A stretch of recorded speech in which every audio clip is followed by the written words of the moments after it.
अस्सलाम वालेकुम। इस वीडियो में बात करेंगे पैरासीटामोल की, which is also known as acetaminophen, जिसको हम पैनाडोल भी कहते हैं यहाँ पे। तो जो पैरासीटामोल होती है, पैरासीटामोल की बेसिकली जो हमको इसकी टॉक्सिसिटी के जो साइन एंड सिम्टम्स मिलते हैं उनको हमने 3 स्टेजेस में डिवाइड किया हुआ है। जीआई स्टेज में, लेटेंट स्टेज में और हेपेटिक फेलियर वाली स्टेज में। जो जीआई की स्टेज है वो हमको मिलती है विद टॉक्सिसिटी के हाफ आवर से लेकर 24 आवर पीरियड में।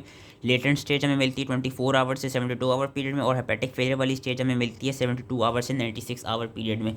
जो पहली स्टेज होती है जीआई वाली स्टेज, उसमें सिम्टम्स काफ़ी माइल्ड होते हैं, थोड़ी सी वॉमिटिंग मिलती है, पेशेंट जो है वो फुली कॉन्शियस होता है। दूसरी जो स्टेज है लेटेंट स्टेज, जो कि 24 आवर्स के बाद देखी जाती है, उसमें थोड़ा लिवर का डैमेज होना शुरू होता है। उसमें पेशेंट को एनोरेक्सिया, एपिगैस्ट्रिक पेन और मैले की कंप्लेन करेगा। और फिर फाइनली जो हेपेटिक फेलियर वाली स्टेज आती है उसमें देखा जाता है, जो कि 3 to 5 डेज़ के दौरान आती है, कि 72 आवर्स से 96 आवर्स के दौरान जो होती है उसमें liver failure, GI haemorrhage, cerebral oedema, renal tubular necrosis और कार्डियोमायोपैथी देखी जाती है।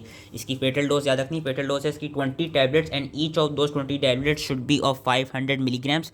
फेटल पीरियड इसका है 3 to 5 डेज। ट्रीटमेंट इसकी है कि अगर तो हमने विद इन 4 आवर्स उसकी टॉक्सिसिटी को डायग्नोस कर लिया तो गैस्ट्रिक लवाज कराया जाए। उसके अलावा वैसे ये कि इसमें ज़्यादातर सेंट्री लोब्यूलर हेपेटिक नेक्रोसिस देखा जाता है, तो उससे रिलेटेड जो हमें साइन एंड सिम्टम्स मिलते हैं लाइक हाइपोग्लाइसीमिया को ट्रीट करने के लिए डेक्सट्रोज दिया जा सकता है। मेटाबॉलिक एसिडोसिस को ट्रीट करने के लिए बाइकार्बोनेट, और जो जनरलाइज ब्लीडिंग है उसको ट्रीट करने के लिए हम विटामिन के या होल ब्लड और प्लाज्मा की इन्फ्यूजन करा सकते हैं। उसके अलावा हीमोडायलिसिस भी ट्रीटमेंट के लिए इंपॉर्टेंट है। एंड ये देखा गया जो इसका एंटीडोट है, एंटीडोट इसका याद रखना है, N acetyl cysteine is the antidote, जो कि इसको ट्रीट करने के लिए दिया जाता है।